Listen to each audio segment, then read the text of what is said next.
현황 도로만으로 맹지에 건축 허가를 받을 수 있는지. 네. 네. 현황 도로라는 거는 사실상 도로다. 실제 음. 법률상 도로법에 의한 도로, 뭐 건축법상 도로 이런 게 아니라 사실상 도로로 지금 만들어져 있다.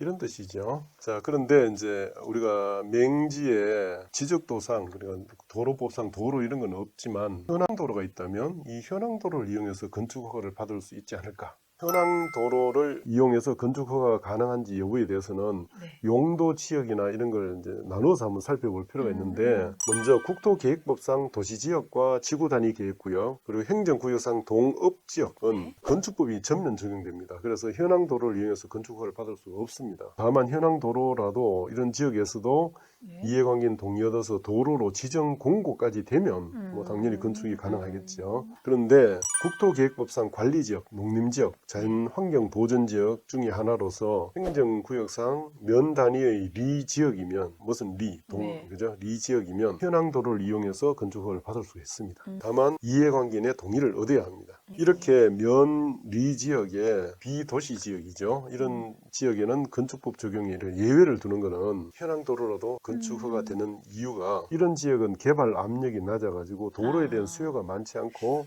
예산 문제로 공로를 개설하기도 쉽지 않은 현실을 감안한 규정이다. 그렇게 이해하시면 되겠죠. 네. 그리고 이처럼 현황도로를 이용해서 건축허가가 난 사실이 있더라도 이미 이제 현황도로를 이용해서 누가 건축허가 받았어요. 내가 추가로 건축허가를 또 받으려고 할 때, 그때는 이해관계인 동의가 필요 없느냐? 그건 아니다. 그게 이미 도로로 지정이 돼 있으면 받을 필요 없지만은 현황도로 그대로 붙으면 별도로 또 소유자 등의 동의를 얻어야 된다는 건 이제 유의할 필요가 있습니다. 그리고 동의 요건과 관련해서 만약에 현황도로가 네. 여러 명이 공유로 돼 있으면 공유자 전원의 동의를 얻어야 되고, 건축을 하려는 사람이 일부 지분을 거기에 갖고 있어도 다른 공유자 전원의 동의를 받아야 된다 하는 게 이제 특색입니다. 그러면 조례로 이해관계인 동의 없이 뭐 건축 허가가 가능하다는 뭐 예외적인 일도 있던데. 네. 네. 건축법 45조를 보면 원래 도로의 위치를 지정 공고하려면 이해관계인 동의를 받아야 하는데, 네. 일정한 사유가 있으면 이해관계인 동의 없이 건축위원회 심의를 거쳐서 도로 지정할 수 있다고 하는데, 네.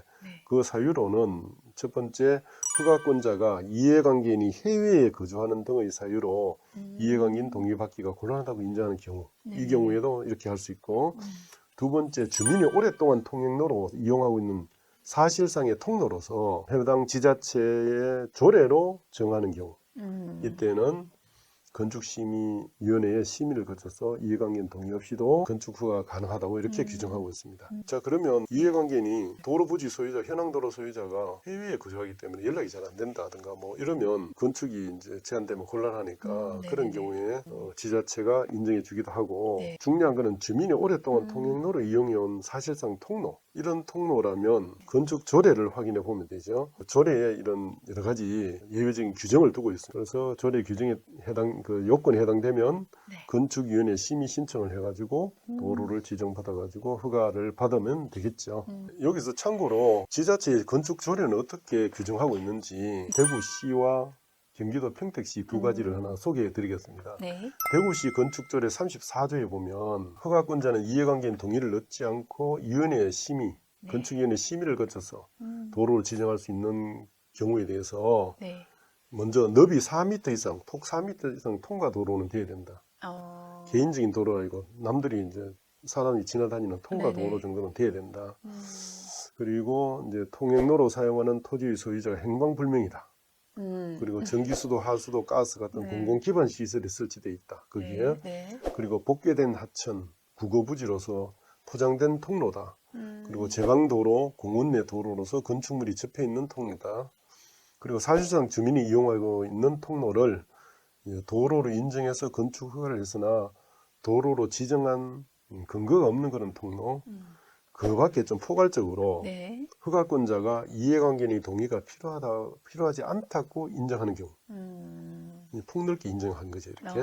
이런 게 특색이고, 자, 평택시 건축조례 32조를 보면 사유지인 경우는 포장되어 사용된 통로에 한정한다. 그리고 현재 주민이 사용하고 있는 통로를 이용해서 건축 허가나 신고되어 처리된 사실이 있는 경우, 그리고 현재 통로를 두 가구 이상 주민이 사용하는 경우, 이때는 별도 진입 통로 없는 경우가 한정됩니다. 네.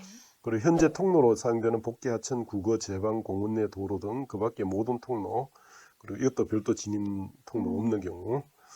그리고 마지막으로 공공사업에 의해서 개설되어 주민들이 장기간 이용하고 있는 사실상 통로. 여기도 평택시도 역시 인정 범위를 좀 폭넓게 보고 있습니다. 네.